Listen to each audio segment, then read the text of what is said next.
This is the FM Touch program, A1 Travel Expense Pro. This is a expense report system for travel expenses, and meetings. We suggest that you read the help file or visit our blog that is shown on the first page of the YouTube information for more information. This will only be a brief tour of this program. Let's take a look at what is on the main menu. We have the actual expense report, similar to the one you would be handed on paper, only this is a digital version. There's the air travel schedule, the hotel reservations, car rental and ground transportation. In the meeting area, there's meeting agenda, which can be done before you leave your office. It also indicates who's going to be at the meeting and what's going to be discussed. Then the meeting itself, you keep notes and capture descriptions of action items and who's going to be doing them. And then at the bottom, there's a restaurant reservation portal. Let's take a look at a few of these. Let's cover the first one, which is air travel. Air travel is for the individual who's on the expense report. You have a date period. In this particular case, there are two areas. The first area is the actual expense report. As you add information here, it places it right on the expense report. This over here is the actual schedule.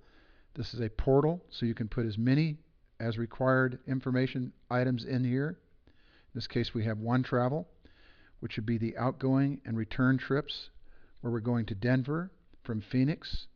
It's $350 each way for a total of $700. As you can see on the expense report, there's the $700, the $350 each way.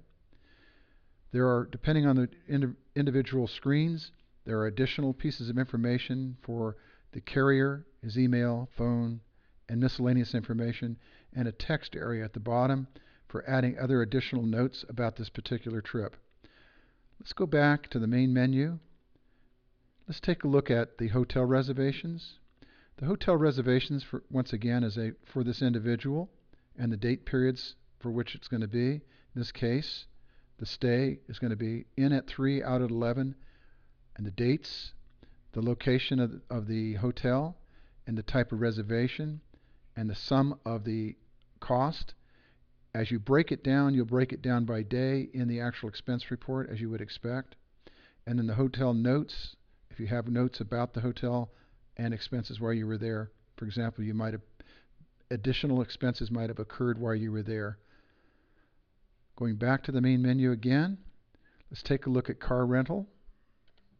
Car rental is very similar, only there are other kinds of information that are included for ground transportation. There may be private car transportation, the rate, the mileage cost, a car rental, and fuel expenses. There's a drop-down list over here to identify what cost is being costed for. And again, at the bottom, there will be a text area for adding expense information. Last, let's go down and look at what a meeting agenda would have in it. Meeting agendas are an itemized list in a text area where it can scroll, where you can add the subjects, the points, the speakers, the discussion, the action items, the action person, and within the company, the actions that were handed out during the meeting. Very extensive way to keep track of meetings and who was action to do different tasks. This is only a short tour of the program. If you want additional information, as I said, check our blog for a detailed description of all the items on the report. Thank you.